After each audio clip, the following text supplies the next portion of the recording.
Hello, friends. Welcome to Type 56, the story of the SKS and AK-47 in China. I'm Jason Clower. This is a whole course about why the PLA deliberately chose and kept obsolescent weapons, like the SKS carbine, and why they undervalued other weapons like the Type 56 AK. We're at the point in the course where we're about to start talking about the inception of the Type 63 project. That was the PLA's effort to make its own homegrown automatic rifle.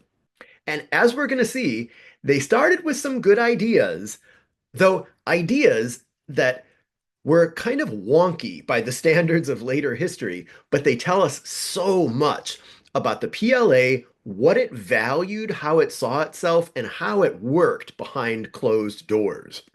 In order for me to set the stage for the birth of the Type 63 project, I need to tell you a story about the PLA's Crew-Served SKS. Wait, what? Crew-Served SKS? There's no such thing as a Crew-Served SKS. Oh, but friends, there was. The PLA didn't intend it that way, but it happened that way. I need to jump ahead in time to the Sino-Vietnamese border war of 1979.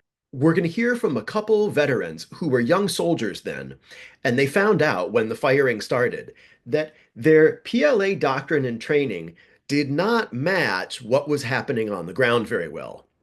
Here's a soldier. He had only been in the army for 3 years at that point. So he should have been like a corporal, maybe an E5, but he ended up in charge of his whole platoon because everybody above him was dead or wounded.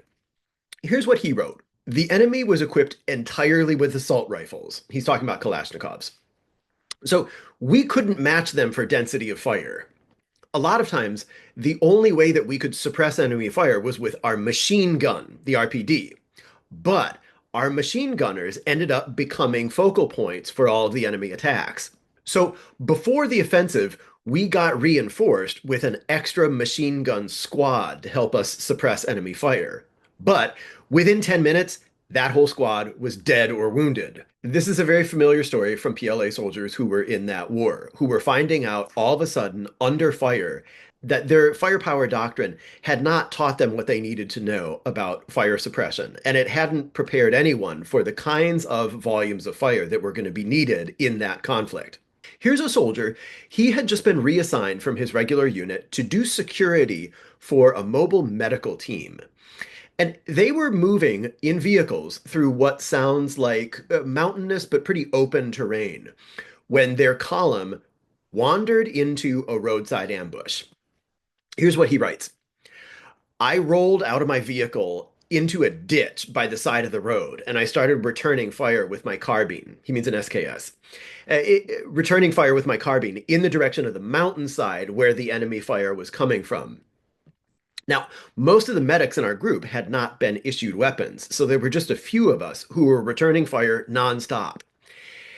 Everybody was lying frozen in place, not moving a muscle, except for me and this one old guy. He comes crawling over and helps me load rounds out of the stripper clips in my chest rig. So we have to picture this now. Problem number one for this guy is that he's lying prone in a ditch trying to feed his carbine out of his chest rig, this thing that Chinese soldiers would call the du dou, the belly bag. You would wear it low. Nowadays, I think the fashion for like high-speed CQB fighters is to wear it up high, like as a true chest rig. But in PLA practice, they called it a du dou, a belly bag, because you wore it, well, down on your belly. Um, so either way, he's got a problem though, which is that he's firing in the prone position, which is the PLA's favored way of handling this kind of thing, hugging the ground, but he's on top of his ammo supply. And this Type 56 chest rig, it's good for its time, but it's secured with these sort of, I guess these are frog buttons. They're they could be more ergonomic. Velcro was not a part of their life yet. And then he's got to fish the stripper clips out of this thing while he's lying on top of it. So this is a problem, and this is what the older, more experienced guy is crawling over to help him do. He's going to help him first fish the stripper clips out of his chest rig while he's lying on it. So he continues writing about this veteran who's come over to help him. He writes, his expression was calmer than mine, and he told me, "Don't panic. Aim before you fire." And inside, he writes, I was thinking, hey, that's easy for you to say because he writes, I couldn't see a single enemy on that mountainside. There were just bullets flying everywhere, and I couldn't just like look and see where the enemy were and how many there were. I just figured I would return fire and worry about the other stuff later. So this is cool. This soldier is discovering the concept of suppressive fire in real time while he's being shot at by the Vietnamese army. It to him, being hosed down with automatic fire from ambushers that he can't see, it did not make a difference that PLA planners in Beijing back in the 1950s, 20 years before, wanted to limit his supposed overconsumption of ammo by not giving him very much of it and giving him a weapon that's slow to reload. So what's happening now is that we have a crew-served SKS in action. We have the SKS Carbineer who's in charge of just like finding any target that he can without getting his head blown off, or just laying down fire in the general direction of the enemy.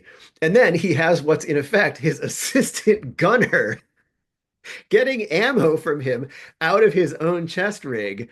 And then when the gun locks open, the assistant is fitting the stripper clips into those guide rails and pushing the rounds down into the fixed box magazine in the SKS so that homie can keep shooting. When this is all over, he writes, after the firing stopped, I looked down to check my ammo, and all 70 rounds are gone. Now, friends, first, 70 rounds? 70 rounds? This was the PLA's idea of a combat loadout for one of the few people who actually had a gun to protect this column in the enemy rear uh, of northern Vietnam. Uh, so he writes, I got nervous all of a sudden. Yeah, I bet you did.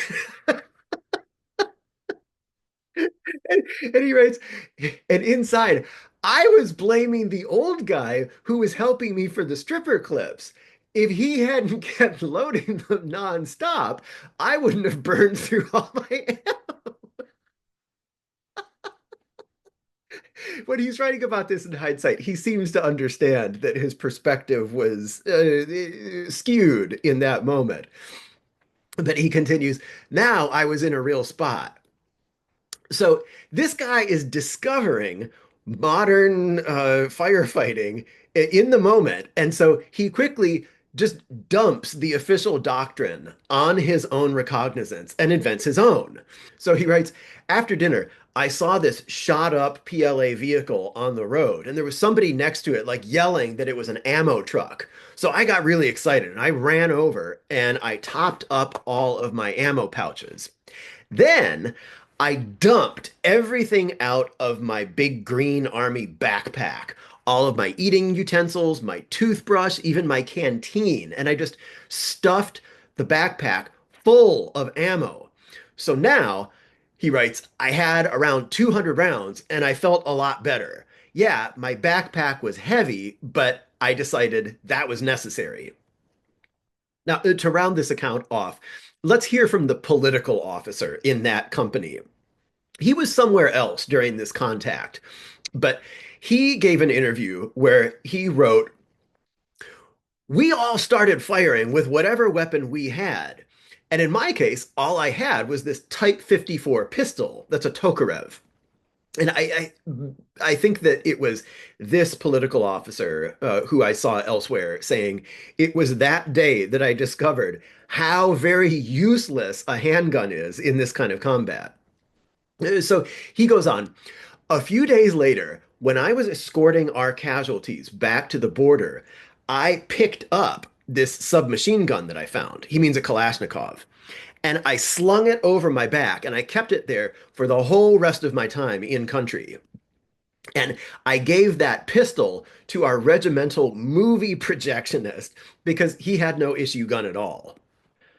Well, friends, when we come now to the story of the beginnings of the Type 63 project and the sorts of things that the designers and their PLA masters decided that they did and didn't need, and as they weighed up all the compromises that inevitably have to go into any design, about what kinds of attributes they needed more of, what they could sacrifice. We are going to see them making what, from our 2020 hindsight perspective, will appear to be some wrong choices. Doesn't mean it wasn't a great project. I love the Type 63 project, even if its realization was awful. But when we pick up that story in the next episode, I want you to remember this tale of the crew-served SKS and how slow the SKS carbine proved to be to reload in combat of the kind that the PLA was actually destined to face. Well, until then, this has been Type 56, the story of the SKS and AK-47 in China. If you like this sort of content, please like and subscribe. You might even consider visiting our Patreon page. But the course is free to all the world's workers, soldiers, and peasants. I'll see you next time, and I can't wait.